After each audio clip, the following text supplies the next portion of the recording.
So, took a little break there for the holidays. Between the holidays and the weather, because I'm doing this outside here. You know, no garage. I'm roughing it. I did get the dashboard back together. Got the heater core back in. Got the AC brand new AC evaporator. Brand new heater core. Got the dash all put back together, back in. I still have to do the console. I'm saving that for dead last, just in case I have to open anything up again. Steering column is back on and tight. That's good. Took it for a test drive. It ran nice and cool to the store, and then on the way back, overheated again.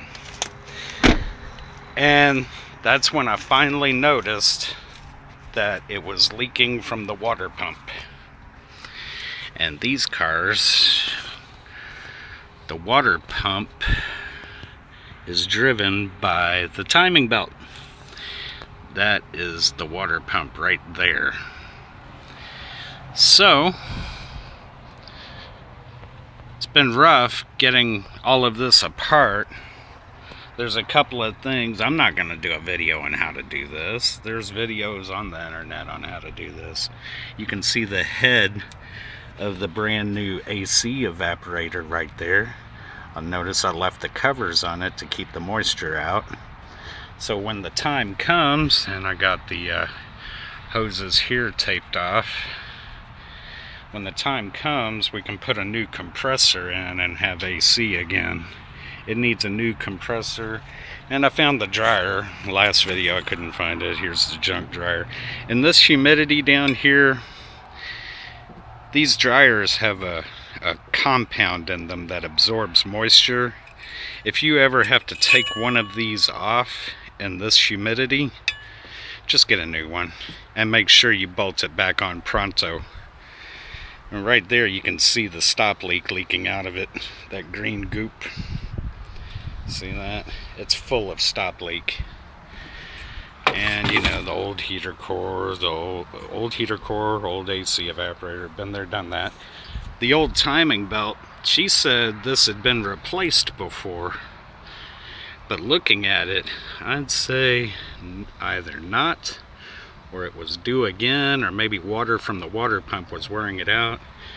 Because, I don't know, this video is tricky, the sunlight, but you can see the metal bands sticking out of the rubber, and that's not good. This belt was ready to go. Old tensioner, old guide. I got the kit, has all that in it. So where I'm at now, oh, and another thing all the other videos cry about is this motor mount.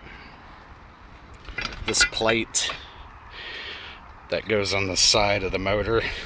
Nobody can seem to figure out how to get it out. It's simple.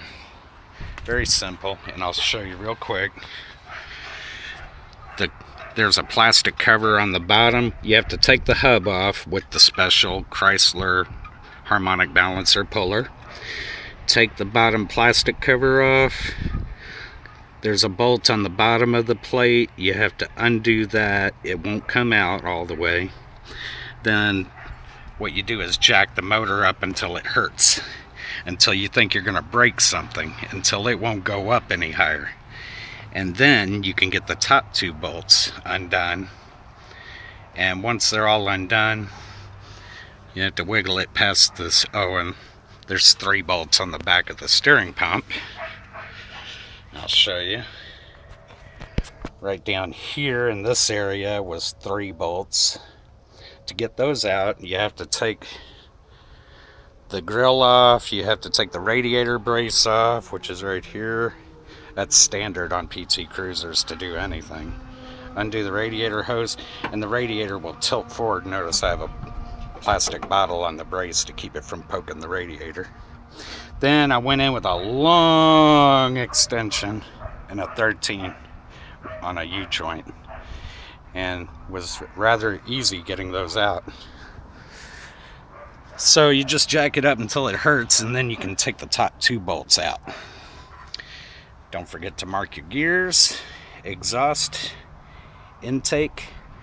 I got them as lined up as I could, and then when I took the belt off, they kind of went little separate ways.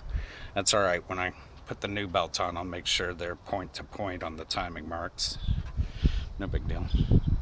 So next is for me to take the gears off, take this cover plate out, and then I can get in there and unbolt the water pump and take it out. I'm halfway there in just one day. Just took me a while because of the weather. The holidays. We're having a nice day here today. It's nice and humid and warm. Yeah. So that's about it. I'll give you another update soon. Bye.